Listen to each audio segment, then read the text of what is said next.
And it's time once again to talk about AI mistakes. Today, we're going to talk about what we can learn from AI mistakes. We'll have a little bit of fun talking about some of the funny things that happen with chatbots and AI as they try to do the things that we ask for them to do. We'll talk a little bit about how we can take advantage of the mistakes, be they human or AI based. I think ultimately humans are responsible for all of the mistakes, and we need to live up to the expectations and learn, make things better, and improve the situation for everyone involved. We have some tremendous opportunities in front of us because of the advent of AI. When we talk about the use of AI, it's not a new technology. Let's just be honest, okay? AI has been around for many, many years. We've seen it used in a lot of different applications. And the reality is that to a greater extent, AI has been a force for good in the world, but not everything is great. Sometimes it's just kind of funny. So I want to open the show tonight talking about just kind of a funny story. When I'm out on the great wide web searching, reading, catching up on the latest in news, sometimes I come across things that are kind of funny. And I'm going to share with you the one that I came across here recently. There's a group that's using a support bot and they're using it to correspond with their customers. And something really funny happened. Let's watch this quick video. Someone has sent in a message. They're looking for an instructional video to help them. And in order to respond to that request, the chatbot has composed a response that includes a link to a video. Now, this is funny because Rick rolled. Isn't that awesome? See, what happened in this case is the AI tool was looking for an answer. The person asked for a video and it did exactly what it was asked to do. It found a video. Now, who knows why the Rickroll video happened to be the video that the chatbot pulled up, but it is a really funny situation. But we can learn something from this. And what's the very first thing that we can learn from this? Firstly, it is not asking for an AI assistant, particularly generative AI, to create a response for something that doesn't exist. The way that the system was built in this case allowed for this situation to happen. It's actually possible to design chatbots that respond effectively, that don't make up responses, that don't hallucinate.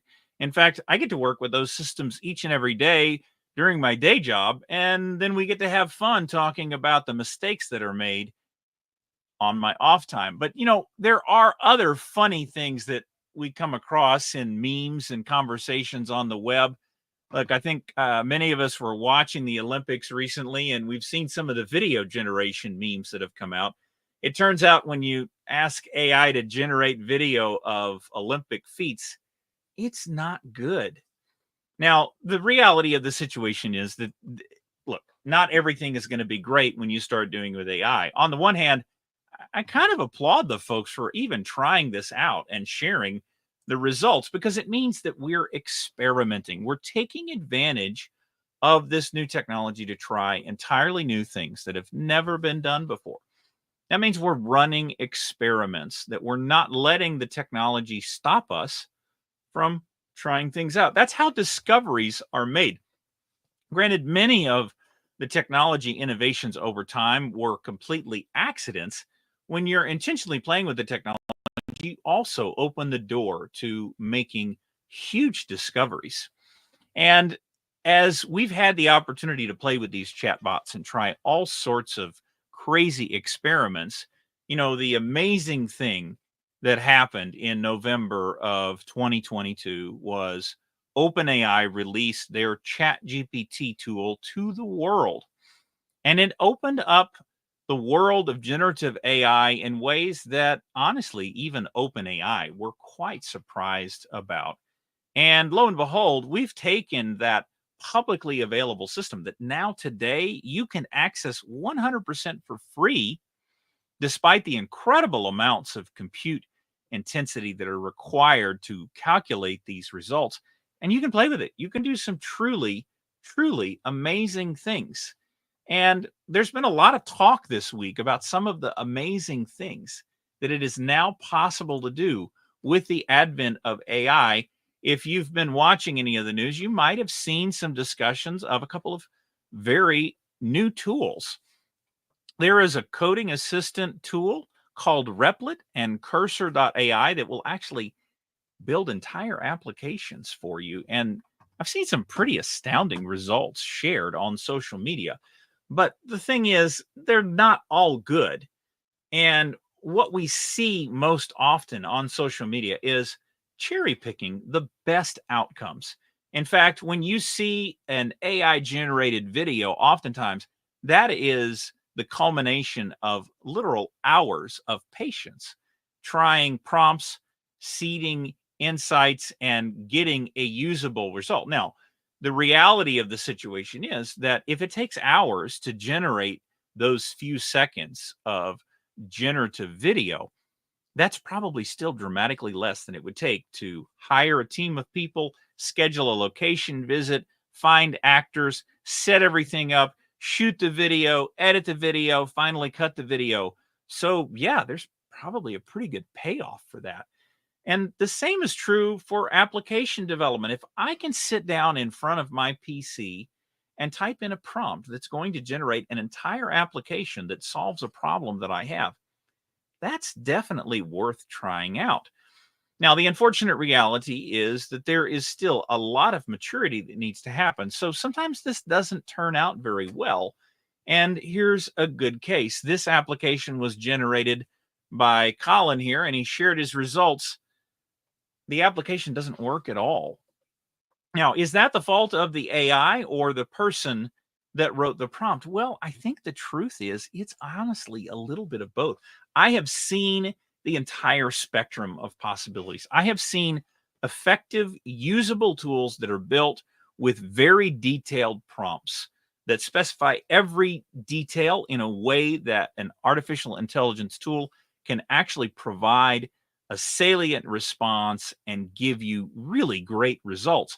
I've also seen some really sloppy prompts and situations where, yeah, you didn't get the expected result because the way that you were using that tool was largely uninformed. And that's why we talk about learning on the channel so much, because while anyone can start using these tools, and if you're not already trying out and running your own experiments and making AI mistakes with these free tools like ChatGPT, it's time to get started. Go make those mistakes. Try these things out because it is a learning process. The AI is far from perfect at this point. In fact, almost every AI tool that leverages a foundation model actually says somewhere on the screen, AI makes mistakes. Now, to be fair, I came up with the name AI mistakes quite a long time ago, but I'm very pleased that they chose to use that language in explaining what's happening, because there are some really amazing things that you can do by trying things out. I've had some great success myself in conducting research, crafting prompts that go into a very great level of detail, and it will do a lot of the legwork for me, but I still have to review those results. I still have to think through what are the questions that I need to ask and what are the most important things to share and tell as a result of getting those outputs. So, look, there are many ways that you can get ahead by using these tools. But even if you get an application that doesn't work, as was the case with this, it will still build you a perfectly usable interface. And that may be enough, right? If you're going to spend hours developing a user interface, which admittedly is not necessary anymore with modern frameworks, but to illustrate the point, you could build a usable user interface with code generation tools. And even if the calculation that happens behind the scenes is incorrect, you've taken yourself dramatically faster toward the results that you are trying to achieve. And that's not a waste. And honestly, I don't think that's a mistake either. But there are many mistakes that are made, not only by AI, but also by the humans that are using them.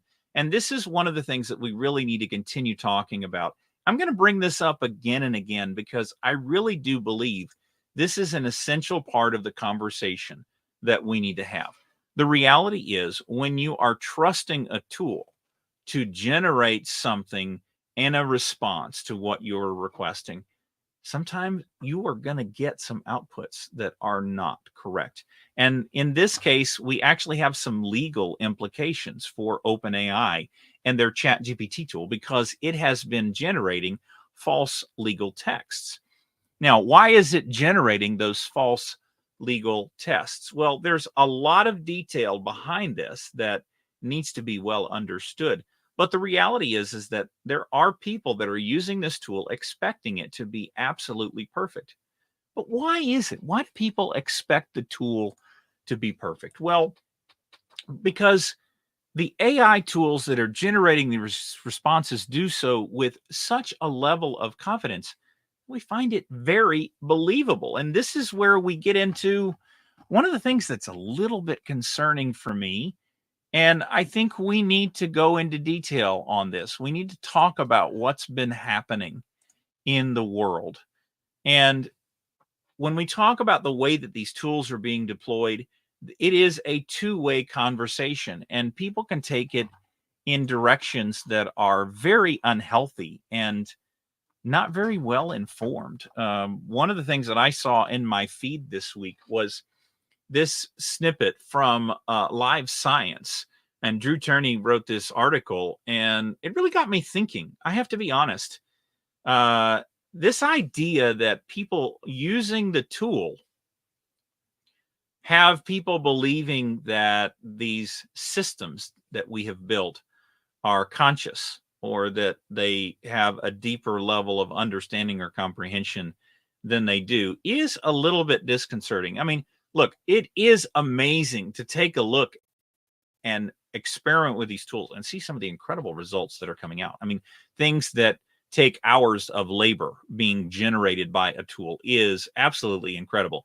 If you've ever taken a long conversation and you just needed to quickly summarize it, putting that into a tool like ChatGPT is really amazing. It can simplify and help you better understand or communicate your message to somebody else, and that's a perfect use for it. But there are details around how people are reacting to these experiences that we need to understand and comprehend. And in this case, one of the guys that I follow on X talks about these kinds of issues on a regular basis. And this week he shared this story, and his commentary was, look, AI cults are coming. There are going to be people that are totally taken away by the intelligence that is shown by the outputs that are in these tools. And that is because they are incredibly confident in their responses. They are so convincing that they can tell you that the sky is a different color. And it does it with such authority that you can't help but believe it. And this is one of the mistakes that we as humans make. We believe everything that comes out of the system sometimes because honestly, we're just lazy.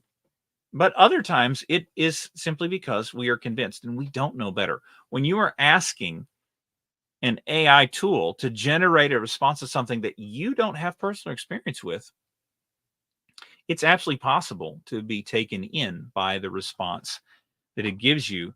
But this goes well beyond that, right? This is a situation where somebody believes that this is something that well exceeds their own ability to understand the world and that they do, in fact, know better. Now, look, we are engineering these systems to help us do the work that we need to do.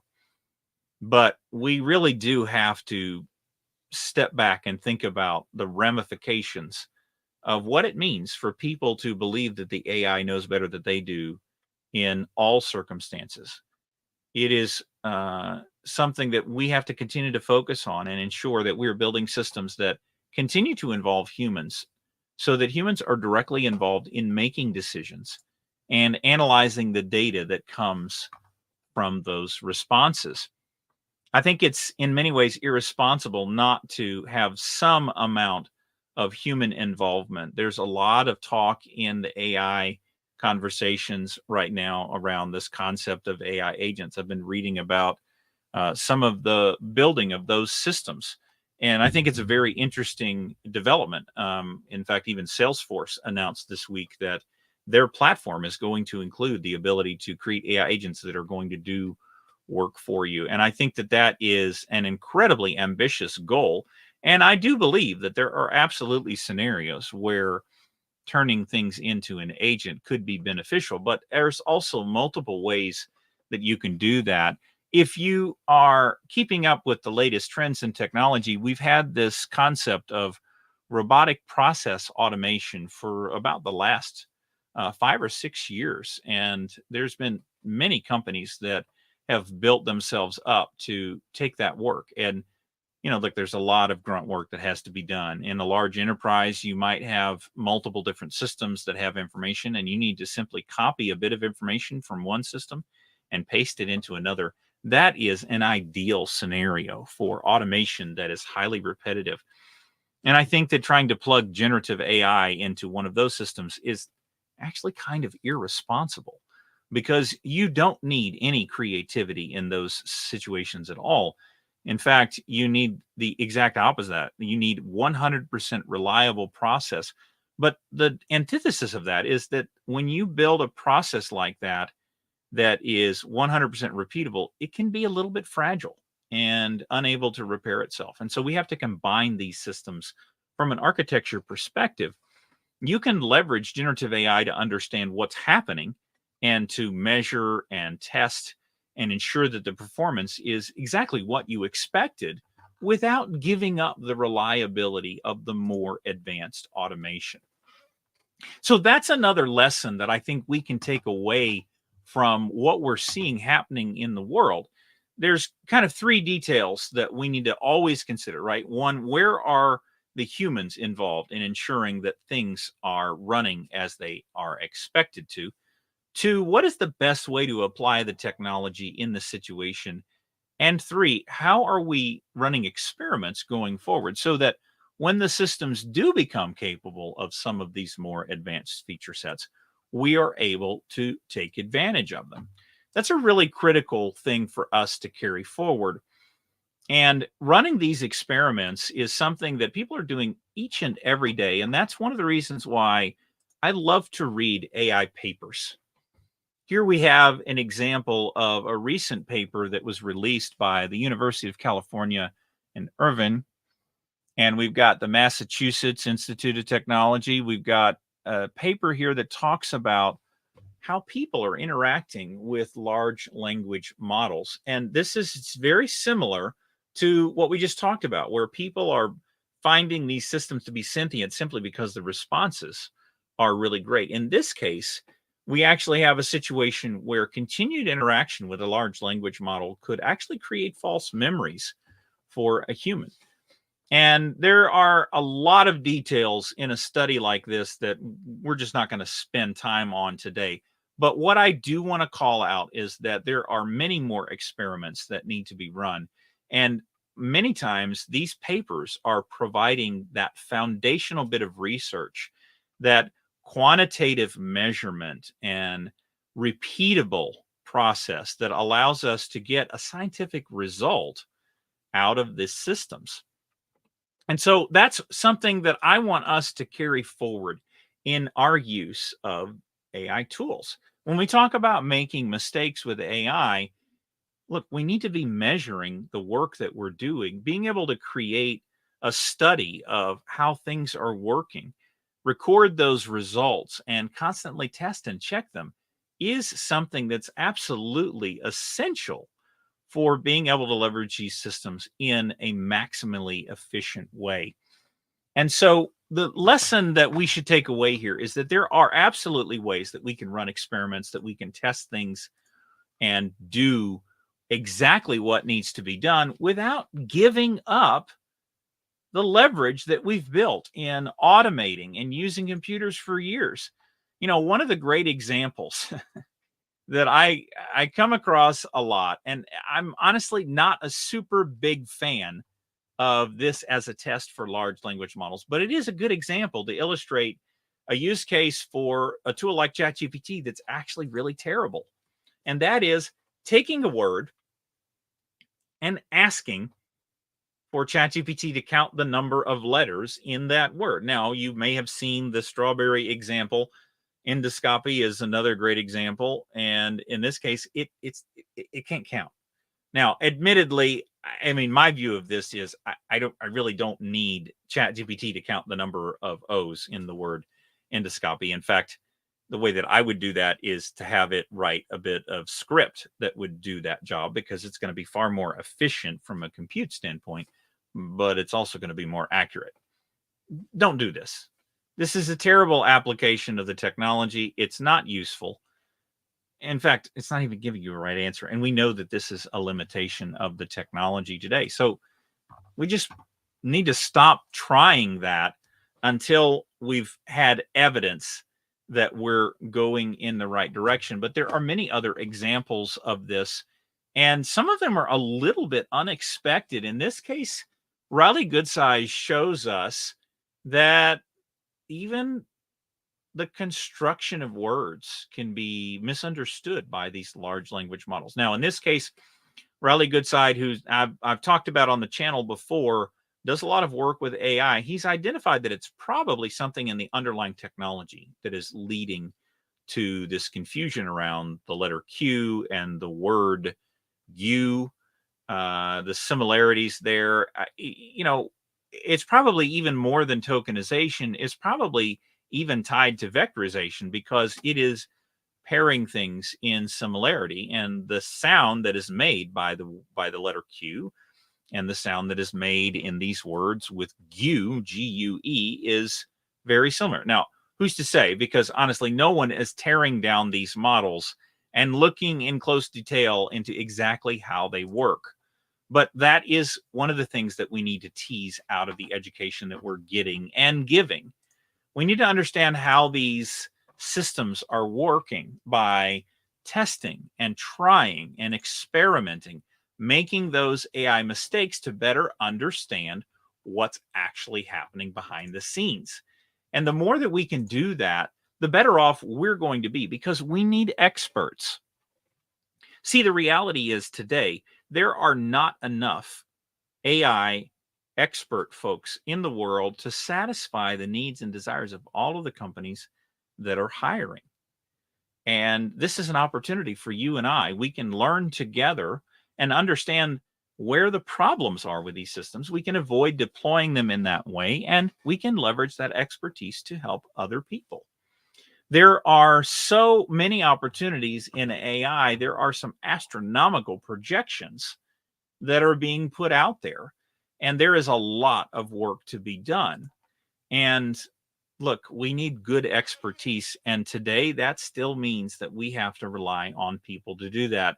Gary Marcus is one of the folks that I follow on X, because he's kind of a contrarian thinker. He points out all of the ways that these things are not working well, and honestly, it's a really good source of information for me in sharing AI mistakes with you here on the channel. And here Gary's talking about that LLMs are bad at math, and they're bad at spelling, and they're bad at biography, because look, if you look up me, if you type in who is Daniel Lemire on any LLM, you're not going to get the right answer. Why? Because there are several other folks that I share that name with that are more widely known than I am. In fact, one of the challenges I've had with putting out a YouTube channel has been the fact that my name comes up pointing to other people. There's a comedian up in Canada and a computer science professor at one of the universities. We were even in a similar field of experience. And so you might look up my name and it will tell you that I'm a professor of computer science.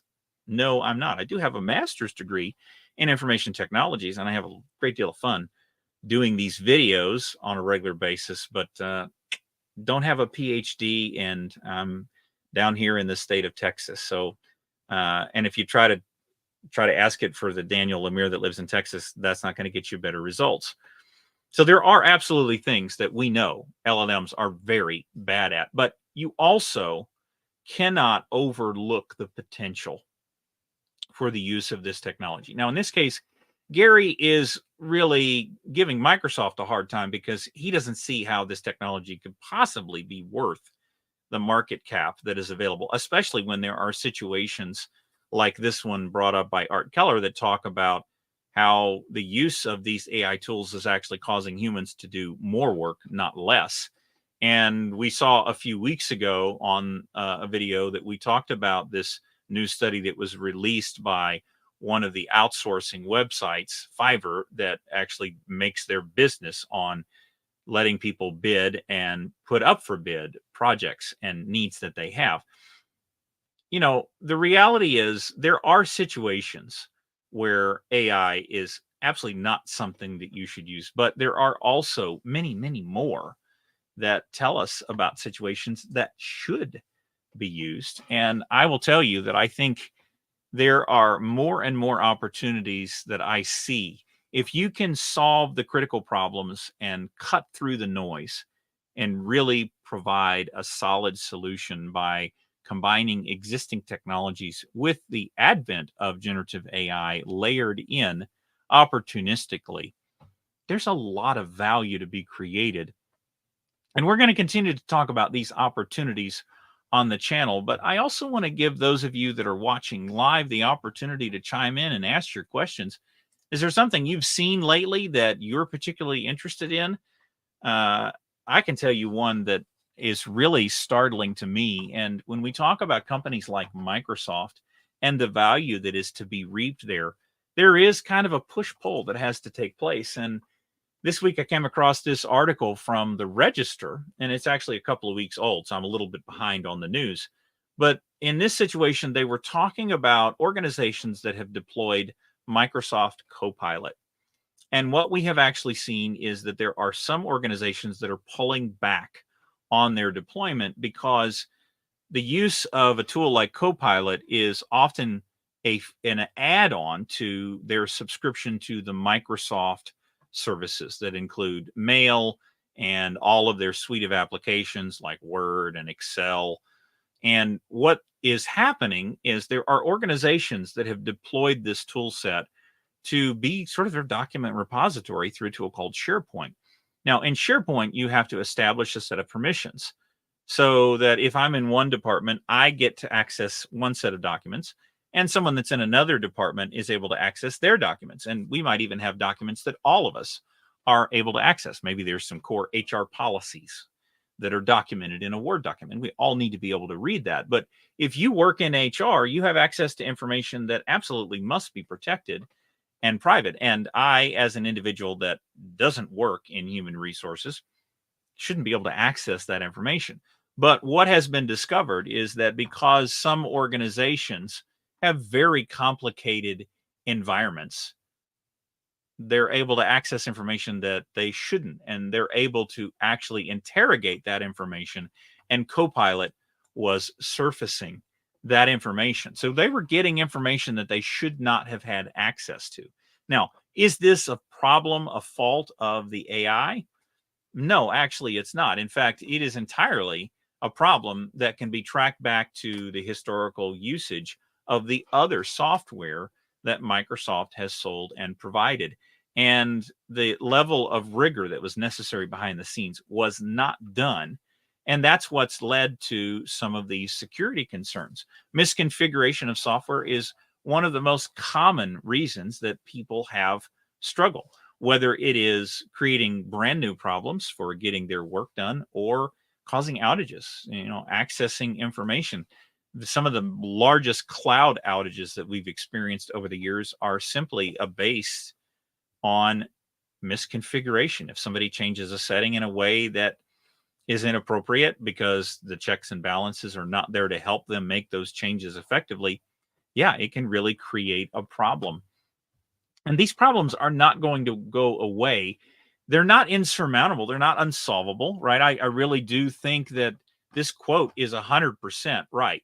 It's not an unsolvable problem, but you have to have clean data and you've got to have security in place to make sure that things are happening the right way. And this goes as a true statement across the board for all of us to consider as we are rolling out these tools. There are many considerations that need to be made. And just like any other IT project, you have to focus on what's important and make sure that you cover all of the elements, not just turn on the shiny new tool. Now, as we move forward and we're looking for that next thing to solve, what I want to encourage everyone here to do is learn from these mistakes. Don't make them yourself. Find a way to go out and see where these errors are being made so that you can avoid them. Because we want to be focused on making the growth mistakes, the mistakes where we're able to learn from conducting experiments. And when we conduct experiments, we put a little bit of rigor in there. We make sure that we're not doing things in a way where we can create a problem that is insurmountable or disruptive to the work that we need to do. We want that learning to be accretive. We want it to allow us to move faster or take things in a better way because we've been able to conduct the right experiments and solve real problems. With that in mind, I want to let you know it's time to go make some mistakes, and we'll see you next time here on AI Mistakes.